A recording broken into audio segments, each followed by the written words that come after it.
Hi everyone, I'm Sarah from American Offshore Wind Academy. We are an academy that is dedicated to offshore wind and professional development for all the experts across the world. We teach our classes with our experts teaching expert model, where we pull in some of the top minds from across the globe in order to make sure that we're facilitating great networking and most up-to-date information for all of our attendees and experts themselves. And with this LinkedIn Live series, Ask the Expert, we grab one of those global experts for a quick 10-minute chat so you can broaden your offshore knowledge in the time it takes for you to enjoy your favorite coffee or tea. And today we're welcoming Sarah McElman from Metocean Expert America. Hi, Sarah. How are you doing? Hi, good. Thanks for having me. Thanks for coming on. So, Sarah, today we're going to talk a little bit about Metocean. We're going to talk about hurricanes. My Most favorite people, topic. yes, obviously. um, Most people like to think that the windier it is, the better it is, but this isn't actually the case. All of our wind turbines are built with a certain cutoff speed so that when we actually go over the speed, the wind turbine will shut off. Sometimes we have very extreme cases, such as hurricanes. So you mind telling us a little bit more about how our wind turbines are able to react to hurricanes and other extreme weather situations? Yeah, so of course, the strong winds are good up to maybe the rated speed. So that's going to be the most typical speed you're going to find for power production. Then over that, you're going to actually kind of start balancing loads with speed. And then once we get to a high enough wind speed, maybe something like 30 meters per second, turbines tend to shut off. And what they do is they feather the blades into neutral position and weather the storm, as it were. Hurricanes, of course, are very intense events. They can be very intense events, and so there are some additional measures that we have to take to make sure that we have the right turbine and right functioning for the site that we are characterizing and building our farm for.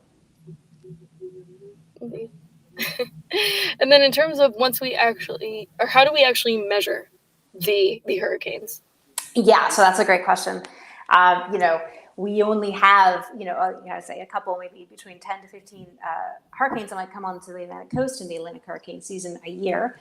So it's kind of a really, you have to have your measurement systems out there that are just in the right place. You have to have a storm track. These hurricanes are much smaller than our winter storms that we experience elsewhere in North America, but also in the North Sea.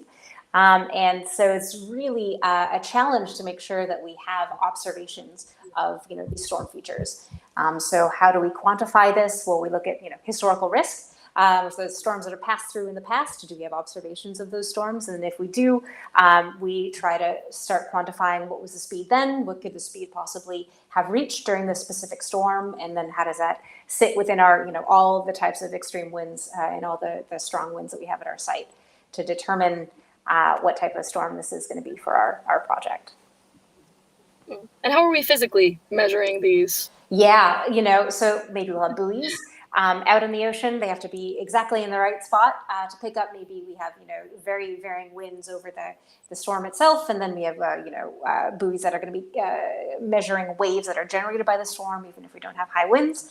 But it's tough. We don't have a ton of observations. And especially when we're talking about wind turbines, we want to know what the turbulence intensity is inside of a hurricane, which you need to pick the right wind turbine generator. There are a lot of questions we don't know. But there's this one very cool activity that's been going on for the past couple of years. You might know so far. Ocean, they have these very low cost and durable buoys, and so they've been partnering with the U.S. government, and they use their hurricane plane to kind of throw these buoys during certain hurricanes over while they're flying over the hurricane, and these buoys are then measuring waves that are being generated in the storm. And they also have things called drop sondes, which we've been using for a much longer period of time, that measure certain atmospheric characteristics as well. And so over the course of many different storms, we're able to build up this knowledge that we can use for offshore wind. Okay, wow, that's quite impressive. I can't imagine throwing a buoy off a plane into Sometimes. All right, so then once we actually have the data, though, what are we doing with it? How are we actually taking that data and using it to be able to best design our offshore wind farms and turbines? Yeah, so just one storm isn't enough. Maybe we have, the storm of the century, some people might remember from, I guess, a couple decades ago, which was not a hurricane, by the way.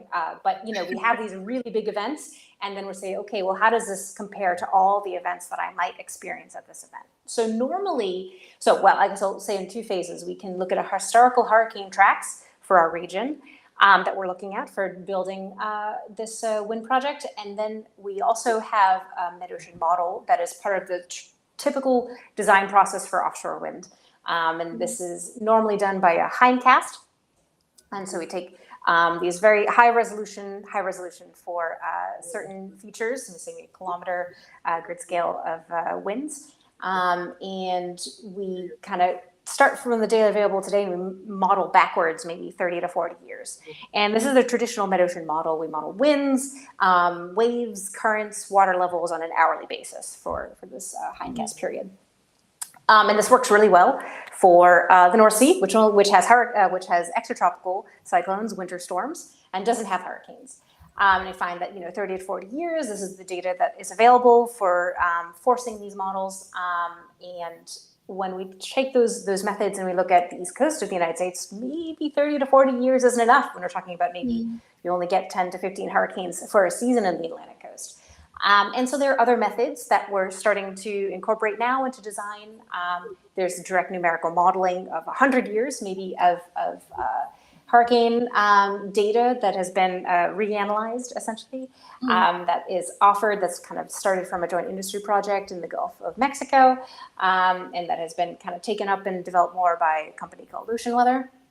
We also have synthetic hurricane modeling, which people will take maybe 10,000 years of, based on the historical hurricane tracks and say, okay, well, with climate change or these other features, what happened if we just moved our storm a little bit this way? How would it be different? We can just do a Monte Carlo simulation of just generate all this data and use that as a basis for forcing our mid-ocean model as well to determine what the real extremes for the site might be.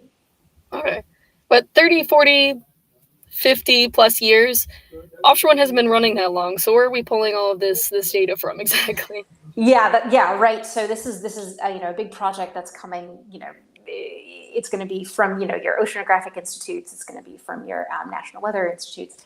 And oil and gas has done so much work, of course, for a much longer time scale as well. And so, especially in the mid-ocean domain, we're very lucky to have kind of the work that these global oil majors have been doing. In these different parts of the world, like the Gulf of Mexico.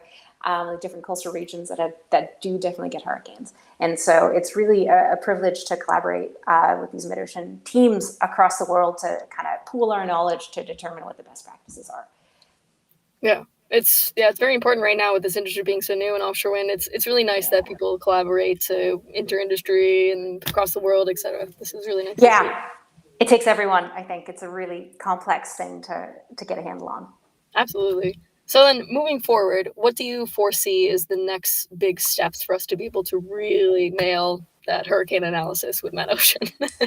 Well, there are a couple things, right? So we have different turbines, the WTGs that we select for different conditions. And normally this is based on your wind speed. So maybe your average 10-minute wind speed and then your 3-second gust. And this is how you pick what the best turbine is going to be for your site. And we have something today called a T-class turbine, which can weather the storm of, say, up to a Category 2 hurricane. And so there is ongoing work in different parts of the world. There's Gulf wind technologies in the Gulf of Mexico that's looking at, we definitely get stronger than Cat 2 hurricanes around the world and in the Gulf of Mexico. And so they're looking at kind of what are the next design steps we can take to really build this turbine that can withstand these, up to Cat 5. So some neat new innovations coming out down there, and I'm sure around the world as well. Yeah, I'm very interested to see what those are coming up. All right, then I think that's mostly it for today. Do you have any last thoughts you want to share with us? Anything that makes you super excited to talk about? Yeah, no, I really want to just emphasize the collaboration part. There are bits of knowledge everywhere, our governmental organizations, like I said, oil and gas. And then, of course, one offshore wind platform is not the same as, 60 or 100, flexible turbines that are 150 meters up in the air and all swaying around. And so there are shared and also new things to think about here. And this collaboration, there's definitely enough for everyone to think about. And so I've been so thankful and happy to work with academics, industry, government, security, and safety to really make sure we have resilient infrastructure that is going to serve us well into the future. Well, yeah, thank you. Better together, always, for sure. Definitely. Great. Well, as you can see, Sarah's extremely passionate about Metocean. If you'd love to learn more, she can talk an entire day about it. In fact, we have a course with her coming up on May 12th, where she will walk you through everything, all with that huge 1,000-watt smile that she's got when she talks about Metocean. Love this stuff. Well, thank you, thank you so much for joining us today, Thank Sarah. you.